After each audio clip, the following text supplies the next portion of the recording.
हाँ हाँ, देखिए दक्षिण अमेरिका हम लोग पढ़ रहे थे। दक्षिण अमेरिका।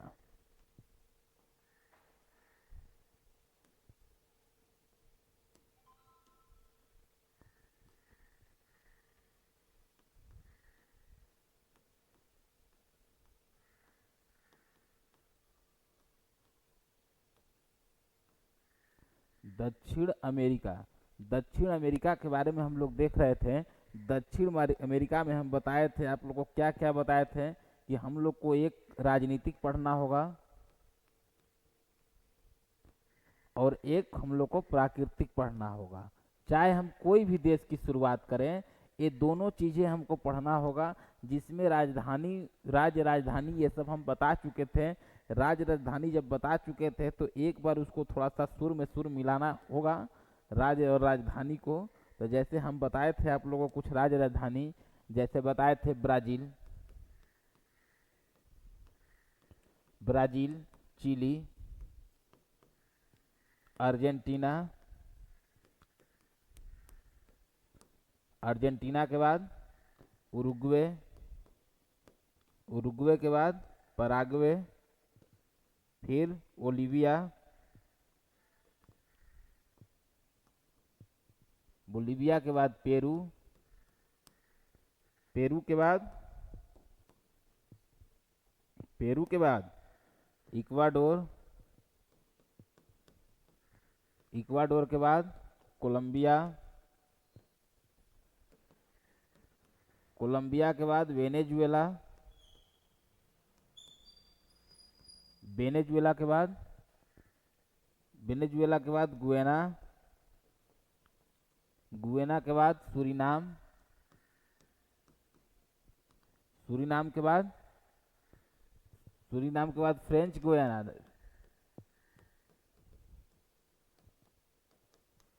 अब बताइए, फ्रेंच गुयाना हम बताए थे कि जो ये फ्रेंच गुयाना है, इस पर आज भी फ्रांस का एक तरह से वहाँ से प्रशिक्षण केंद्र है। एक तरह से कह सकते हैं कि जो ये फ्रेंच गुयाना है हमारा, ये फ्रांस का अधिकार इस पर कह सकते हैं आप ठेठ में एकदम। इस पर आज भी फ्रांस का अधिकार है। यहाँ पर कोरू एक जगह है, वहीं कोरू प्रशिक्षण केंद्र जो है वो फ्रांस का ही वहाँ पर है। अब यहाँ से हमको एक लाइन में और बता दीजिए इसका राजधानी। तब ब्राजीलिया, चिली का सैंटियागो, अर्जेंटीना का ब्यूनस आयर्स, उरुग्वे का माउंटेविडियो, माउंट विडियो, पराग्वे का, पराग्वे का असेंसियन,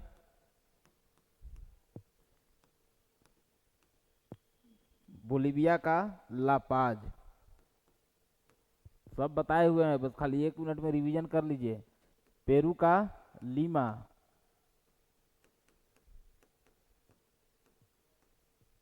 इक्वाडोर का क्वेटो, कोलंबिया का बगोटा, वेनेजुएला का कराकास, गुयाना का जॉर्ज टाउन, सूरीनाम का परामरिगो, फ्रेंच गुयाना का केन।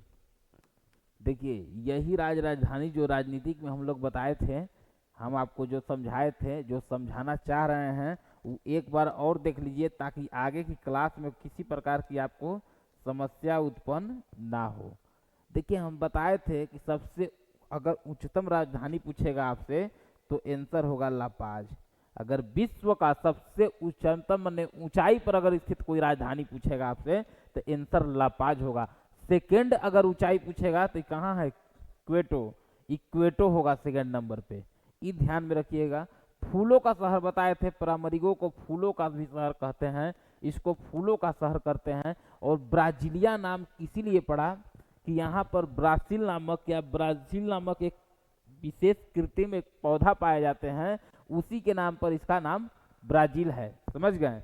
अब चिली, इसका सेंटियागो, अर्जेंटीना का ब्यूनस आयर्स, और उरुग्वे का माउंटेविडियो, यहीं पर विश्व का पहला फुटबॉल टूर्नामेंट हुआ है।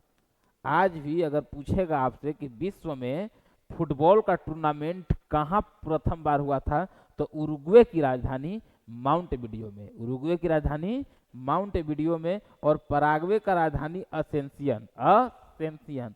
उसके बाद बोलीविया, बोलीविया तो का राजधानी ये लापाज, जो हम अभी बता चुके हैं आपको। उसके बाद पेरू, पेरू का लीमा, इक्वाडोर का क्वेटो, इक्वाडोर का क्योटो, और कोलंबिया का बगोटा, कोलंबिया का बगोटा, वेनेजुएला का कराकास, कराकास, गुएना का जॉर्ज टाउन, सूरीनाम का परामरिगो, और फ्रेंच गुएना का केन। एक तरह से हम कह सकते हैं कि फ्रेंच गुएना पर आज भी किसका अधिकार, तो फ्रांस का। यहीं पर कोरू जो जगह है, इसी कोरू जगह से क्या है, तब प्रशिक्षण केंद्र, जो रॉकेट प्रशिक्षण केंद्र जो होता है फ्रांस का, इसी कोरू द्वीप के पास में है, यानी केन के बगल में जो जगह है। ठीक, ये अब हम लोग जान चुके थे। अब हम लोग को थोड़ा सा पर्वत पठार के बारे में आज हम लोग को अब प्राकृतिक को शुरू करना है।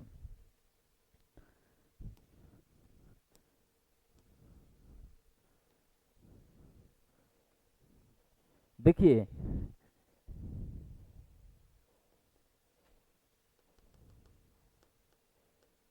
देखिए थोड़ा सा हमारे साथ देखिए। देखिए एंडीज पर्वत, अगर एंडीज पर्वत पूछेगा, एक पर्वत है एंडीज, एंडीज पर्वत। एंडीज पर्वत के बारे में जानिए कि ये दक्षिण अमेरिका का लंबा तो पर्वत है ही। समझिए कि ये पहला इसका बात समझिए कि ये लगभग ये क्या, तो ये क्या है, तो ये 7 देश से होकर गुजरता है, 7 देश से गुजरता है।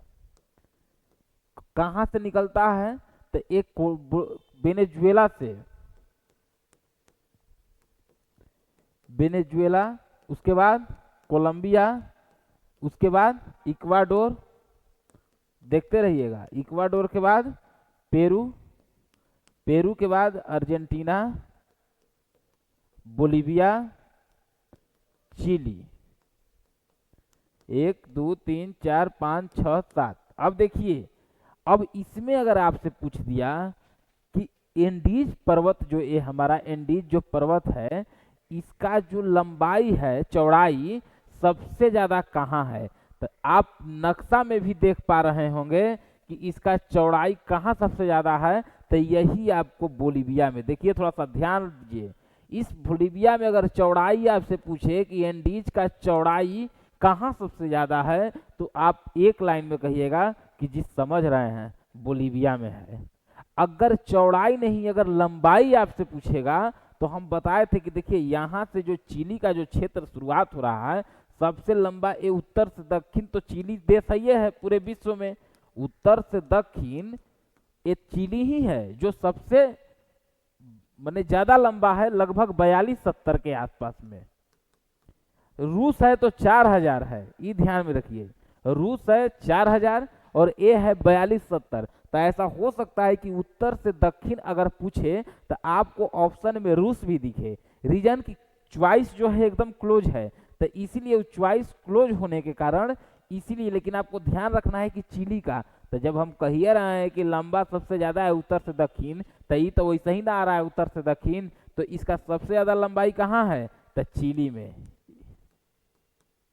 समझिएगा, चिली में इसका सबसे ज्यादा ये लंबा है। अगर चौड़ाई पूछेगा तो ये बोलीविया में। अब एक बात हमको और आप लोग बताते चलिए, अंकाका गुहा इसका चिली के पास में एक इसका सबसे उच्चतम चोटी है, अंकाका गुहा, ये सबसे उच्चतम इसका चोटी है जो यही चिली के पास। ऐसे तो कई चोटियां हैं, लेकिन आपको जो इम्पोर्टेंट है उसको हम बता देते हैं, समझ गए। अब यहाँ के बाद अब थोड़ा सा हम लोग को और देखना होगा। देखिए यही है हमारा एंडीज पर्वत, जो अभी हम बताएं आपको, ये विश्व का सबसे लंबा पर्वत है, एक तरह से कह सकते हैं, लगभग 9000 किलोमीटर के आसपास में। यही 7 देश से होकर गुजरता है। 7 देश में कौन कौन हम आप लोग को अभी जस्ट बताएं, कहाँ से, तो ये वेनेजुएला से निकलते हैं, वेनेजुएला, उसके बाद कोलंबिया, उसके बाद इक्वाडोर, उसके बाद इक्वाडोर के बाद पेरू, पेरू के बाद बोलिविया, बोलिविया के बाद चिली, चिली के बाद अर्जेंटीना। 1 2 3 4 5 6 7, लगभग 7 देश से ये गुजरती हैं। कौन? एंडीज पर्वत। ये एंडीज पर्वत की पश्चिम में सबसे ऊंचा पर्वत, पश्चिम की सबसे ऊंचा पर्वत है। और ऊंची चोटी जो इसका है अंकाका गुहा, जो हम अभी बताएं, इसका हाइट लगभग 7000 मीटर है। पेंटागोनिया का पठार अर्जेंटीना के दक्षिण के हिस्से में है। देखिए, जो यही पेंटागोनिया का जो पठार है ये अर्जेंटीना के दक्षिण, यहाँ पर ठीक पेंटागोनिया का पठार है।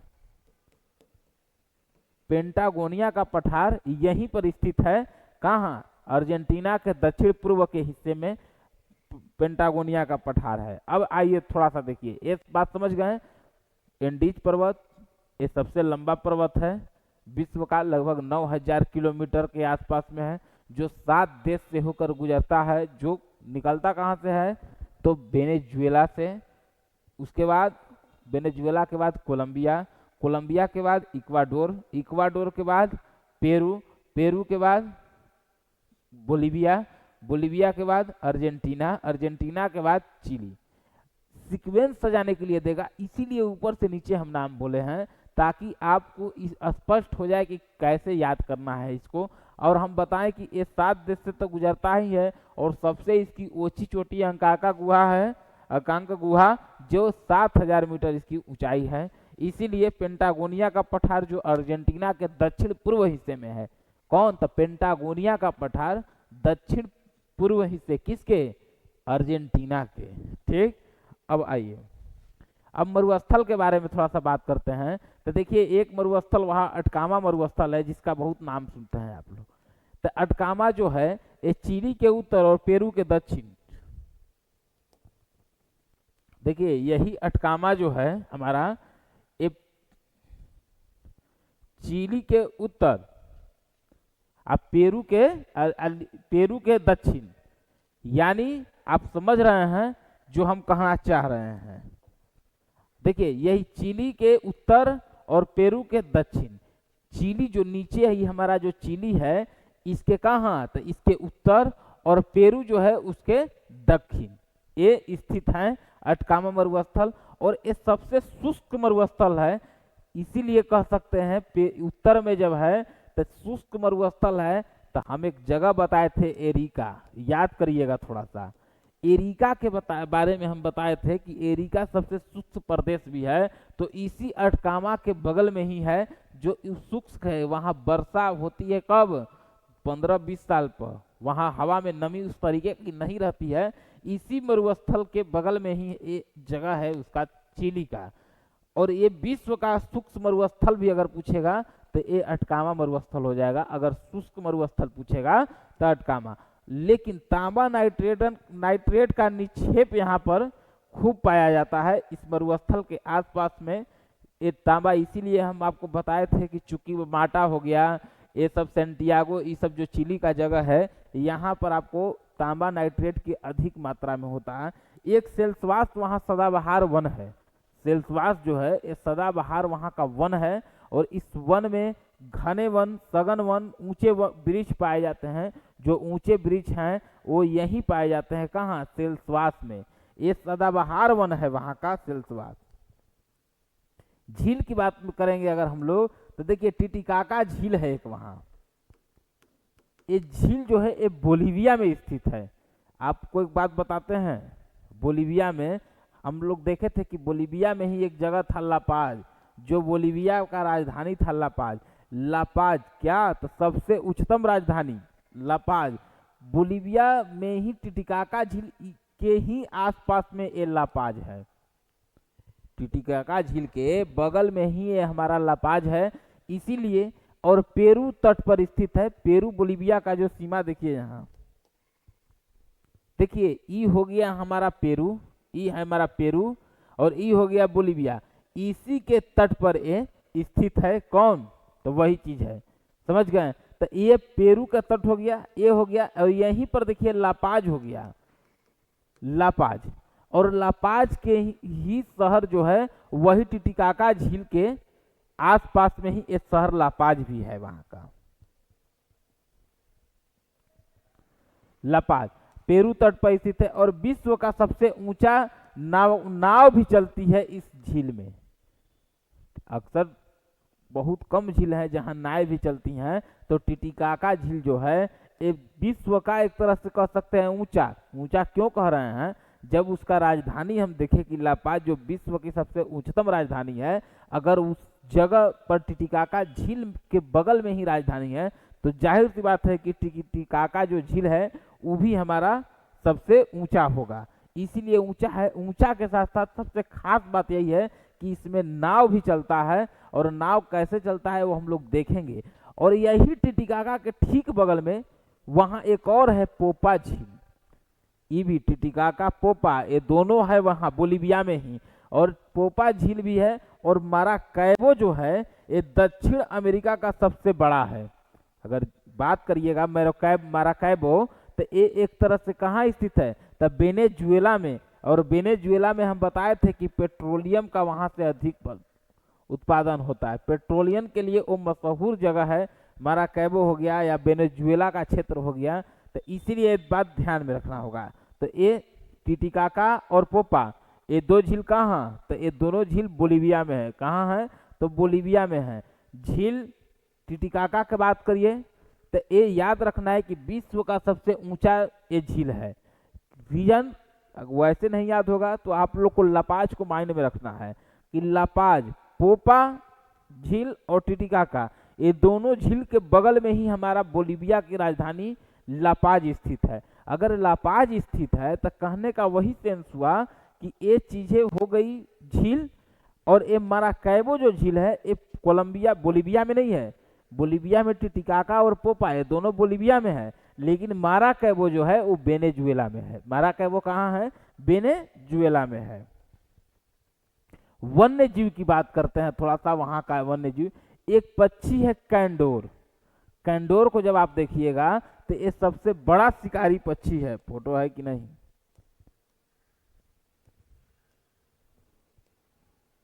देखिए यही कैंडोर है, ये हमारा कैंडोर है। ये सबसे बड़ा वहां का शिकारी पक्षी है।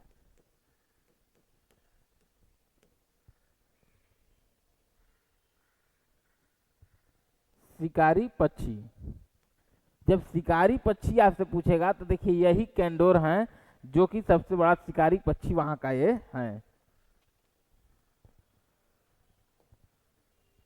अब देखिए अब रिया जो है ये रिया ये नहीं उड़ने वाला पक्षी है। ध्यान रखिएगा एक बात, यहाँ दो चीज और ध्यान रखिए रिया को, तो ये रिया नहीं उड़ने वाला पक्षी है।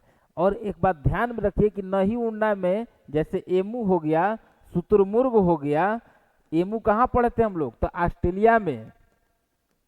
एमू ऑस्ट्रेलिया में, ये भी नहीं उड़ने वाला पक्षी। अगर पक्षी है और नहीं उड़ रहा है इसलिए इंपोर्टेंट हो जाता है, इसलिए आपको याद रखना है। दक्षिण अमेरिका में कहेगा तो रिया जो नहीं उड़ने वाला पक्षी है। ऑस्ट्रेलिया का बात करेगा तो एमू शुतुरमुर्ग के जैसा ही ये है।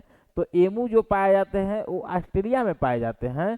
इसीलिए आपको ध्यान रखना है कि रिया नहीं उड़ने वाला पक्षी है। लामा एक प्रजाति है वहाँ का जो रूस में ही रूस कह रहे हैं, दक्षिण अमेरिका में ही पाया जाता है। ये ऊंट प्रजाति का जीव है। ऊंट प्रजाति का जीव देखिए यही है।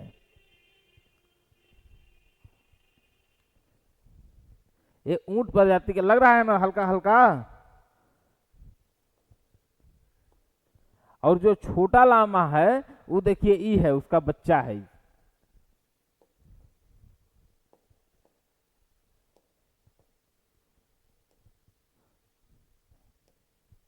देखिए यही छोटा, जब ऊंट लामा जब कुछ है, ये भी दक्षिण अमेरिका का ही एक प्रजाति है। दक्षिण अमेरिका के जो लामा जो जीव है ये ऊंट प्रजाति का जीव है। और इसी में जो लामा है वो ऊंट प्रजाति का जीव, लेकिन जो छोटा लामा है, जो छोटा उसका बच्चा जो होगा उसको अल्पाका कहते हैं, याद रखिएगा। छोटा लामा का नाम कभी कभी पूछ देता है, तो छोटा लामा का नाम अल्पाका है। और ये अल्पाका का नाम इसीलिए याद करना है।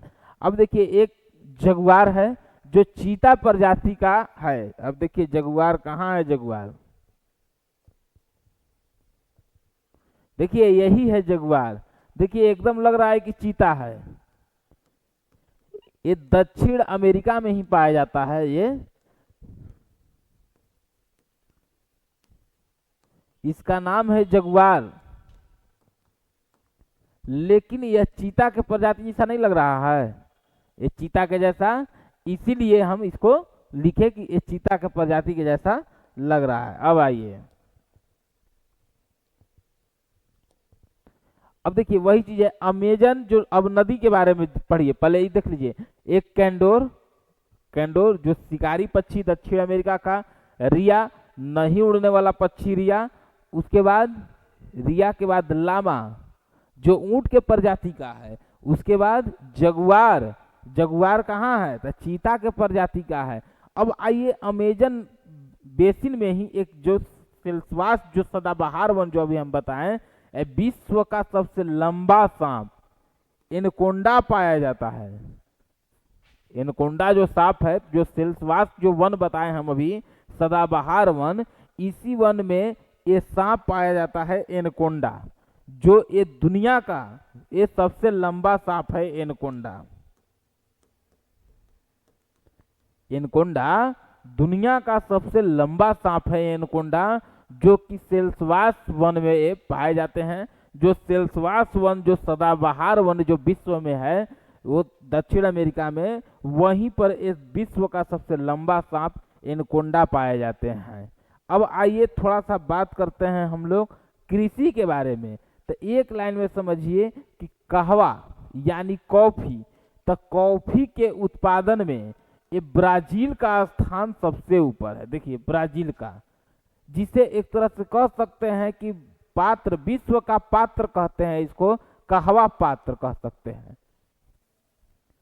विश्व का कहवा पात्र भी इसको कहते हैं, किसको, ब्राजील को। पात्र मतलब बर्तन, यानी कहवा का बर्तन ब्राजील को कह दिया जाता है। और सबसे अधिक उत्पादन यहाँ पर कॉफी की होती है, कहाँ, ब्राजील में। और बगान, ब्राजील में जितने भी बगान होंगे सबको फजेंडा कहा जाएगा, लिखा भी होगा। देखिए फजेंडा, सबको फजेंडा कहा जाता है जितना भी ब्राजील में जो कॉफी, पहले तो समझिए कि कहवा पात्र, यानी पात्र माने बर्तन होता है, यानी ब्राजील को कहवा पात्र कहा जाता है। तो ब्राजील को जब कहवा पात्र कहा जाता है तो ये बर्तन कहा जाता है, और सबसे अधिक उत्पादन ब्राजील में ही होती है। और वहाँ के जो बगान हैं जो, उसको फजेंडा कहते हैं। और यहाँ पर दो तरह के कॉफी होती है, अरेबिका और रोबेस्टो। अरेबिका और रोबेस्टो का उत्पादन होता है। और जो हम ब्राजील में एक बताए थे साओ पाउलो, साओ पाउलो, ये साओ पाउलो जो जगह है, इसी जगह पर, साओ पाउलो जगह पर ही आपको क्या है तो एक कहवा मंडी इसको कह सकते हैं हम, ये मंडी है, यही मंडी है आपको। और एक तरह से कह सकते हैं कि दक्षिण अमेरिका में एक तरह से 10% ही कृषि कार्य योग्य भूमि है, यानी 10% कृषि कार्य योग्य भूमि है।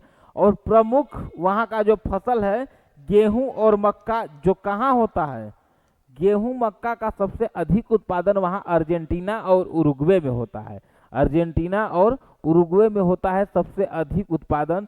इसीलिए हम बताएं कि गेहूं का उत्पादन जब अर्जेंटीना में हो रहा है, और पशु भी यहाँ, पशु कैसे यहाँ पाला जाता था, तो हम बताए थे कि यहाँ घास का मैदान अर्जेंटीना में था, पंपास, और इसी पंपास के स्थान पर एक अल्फा अल्फा घास का मैदान बताए थे हम। और इसी अल्फा अल्फा घास जो जानवरों के लिए बहुत ही मांस उत्पादन के लिए, यानी जो कमजोर हैं उनके लिए ये बहुत बेहतर तरीके से होता है।